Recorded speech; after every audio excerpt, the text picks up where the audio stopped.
So just to go over a couple more phenomena here. The first one, probably easy to show. If you compute the x2s, okay, of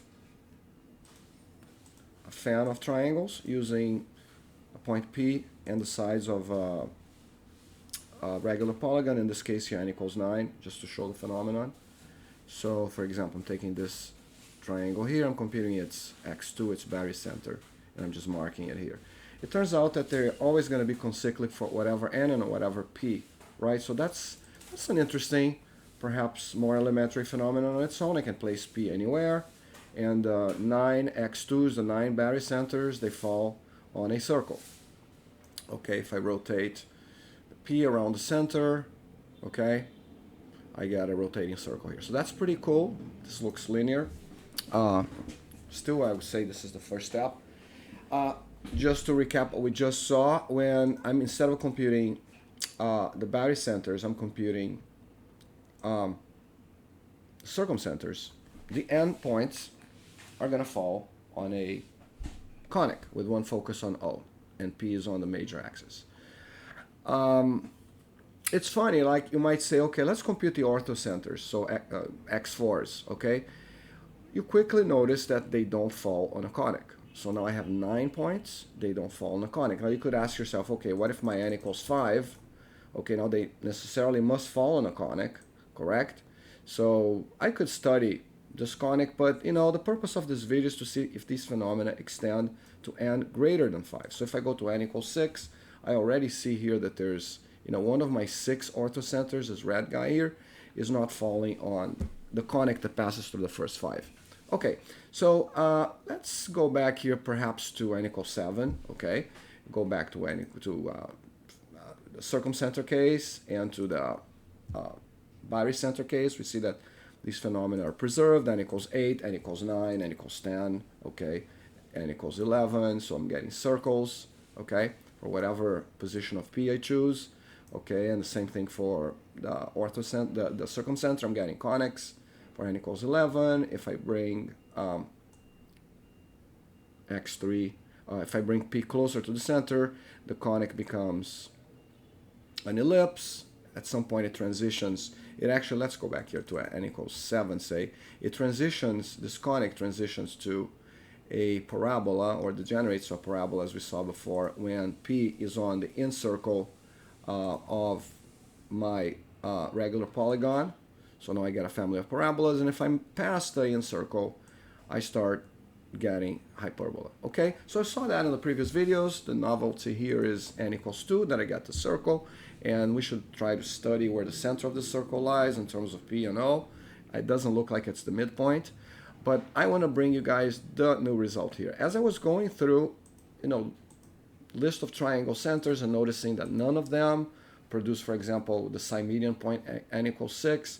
This one is also not conic friendly. The 6 x6s here do not, 7 x6s computed in this case, do not fall on a conic. If I reduce my n to 6, they don't either. Okay, there could be some cases where n equals 6 hexagons, you might get you know, some harmonies, but we're not so interested in this video, right? You can see here that, you know, the nagal point x8, it almost looks like it wants to fall on a conic, but if I perturb my P around, you can see that there's always, you know, the 6th point is always sort of hanging loose. So these are not con-conic. Now I was going through this list, and I was saying, okay, nothing works. I'm at x13 here, doesn't work. There's a missing guy over here, x14. Okay, this one could be working.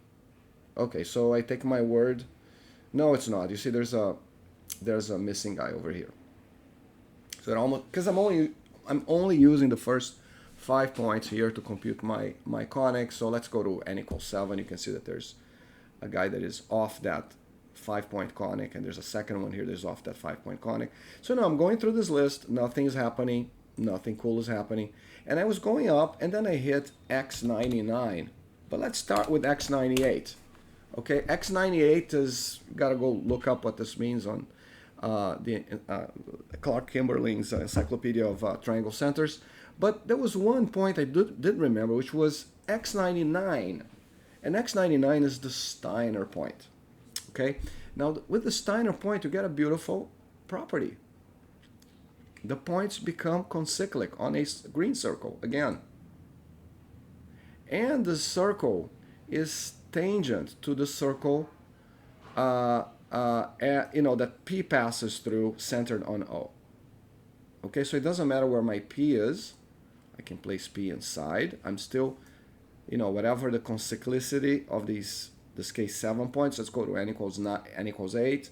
Do I get the same kind of result for n equals 8? Yes, I get the same kind of result. So I'm always getting concyclic 8 points here, 8 Steiner points. If I go to n equals 9, I get 9 Steiner points. If I go to n equals 12, which is my maximum, or 11 to make it more complicated, I'm getting 11 Steiner points. They are concyclic, and I thought this was pretty cool. It doesn't look like the center of the circle of the Steiners is the midpoint. Could we judge that? Let's see here. Does this thing look like the midpoint? Let's see if I can find a counterexample. No, you see the center of the circle is clearly not the midpoint of PO, although there might be a radius for which this is the case, okay? And I could be just this one here, okay? When this green circle goes through O, now the center of the circle is clearly the midpoint of PO. Okay, but in all other cases it's not. Now, is this trivial? Is this as trivial as the case of the barycenter, x2, where you got the circle is x99, the Steiner point, concyclicity as trivial as that, or there's a different reason that emerges here? Okay, I just wanted to leave you guys with this, and I'll see you on the next video.